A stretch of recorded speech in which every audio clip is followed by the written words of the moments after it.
Welcome back to All Hart.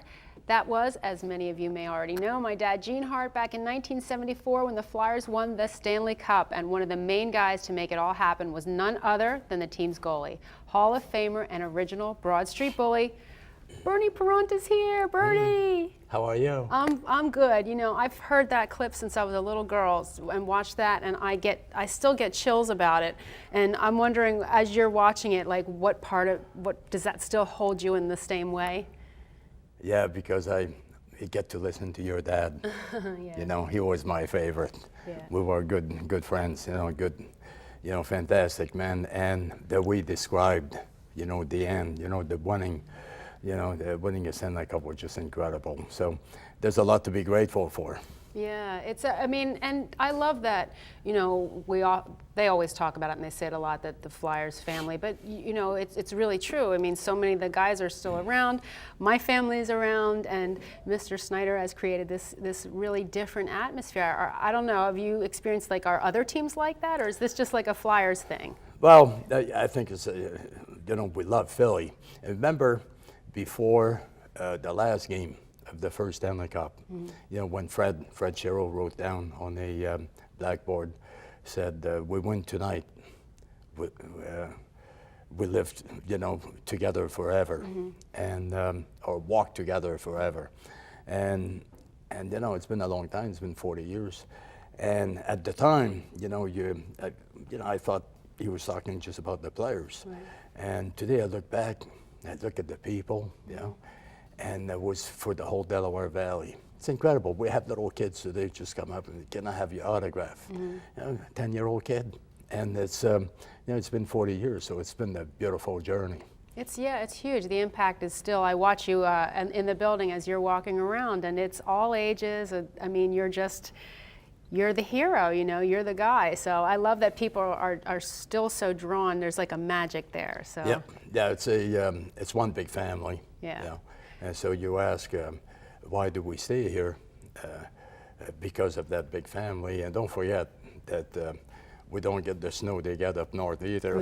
Yeah. Well, I learn about you. I've learned so much about you over the years. I knew you as a kid, now I know you as a grown-up, and one of the things that I thought was really cool about you, and something I did not know, is sort of your viewpoint on life, the way that you look at the world, and your book, and the way that you sort of, put it out there to people.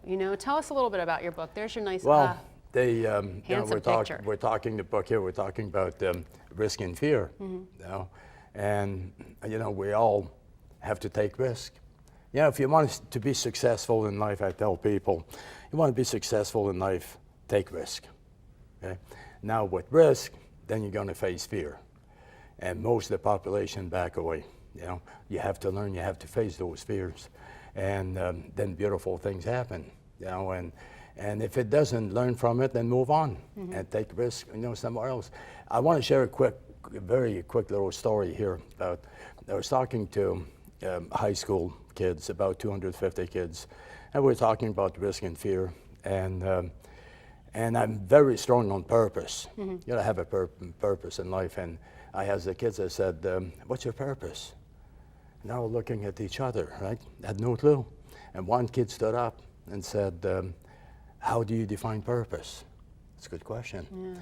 I said, I'll tell you how you define purpose. I said, you go home tonight or the next week or month or whatever, ask yourself the question, what is it that I would really love to do the rest of my life? Not how much money I can make, who I can work for, what's my passion? What is it that I would really love to do? And then once you get the answer, that becomes a purpose.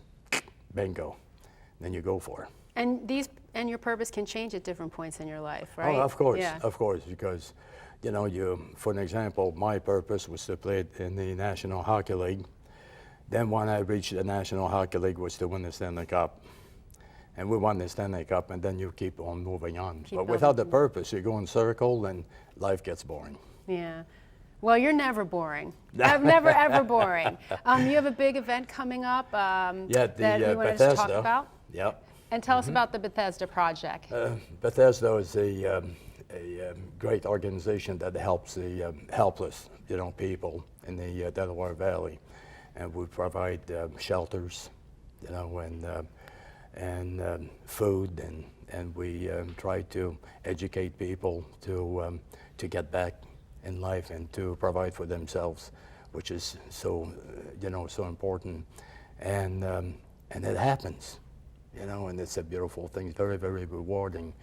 And, you know, when you have food and things are going well in your life, you don't realize what goes on, you know. A lot of people are suffering. And if we can do a little bit to help them to get a better life, you know, and to move on, you know, it's what a great reward. You know, it's a beautiful thing. Well, you're a great inspiration to them and to all of us. I'm so glad that you could be here. Thank you. You made my day. You made mine. All right. Well, everybody, it's Bernie Perron. Don't go anywhere. We look at some of the hottest new movies at the box office coming up, plus some of the shows you don't want to miss ahead in our Critics Corner.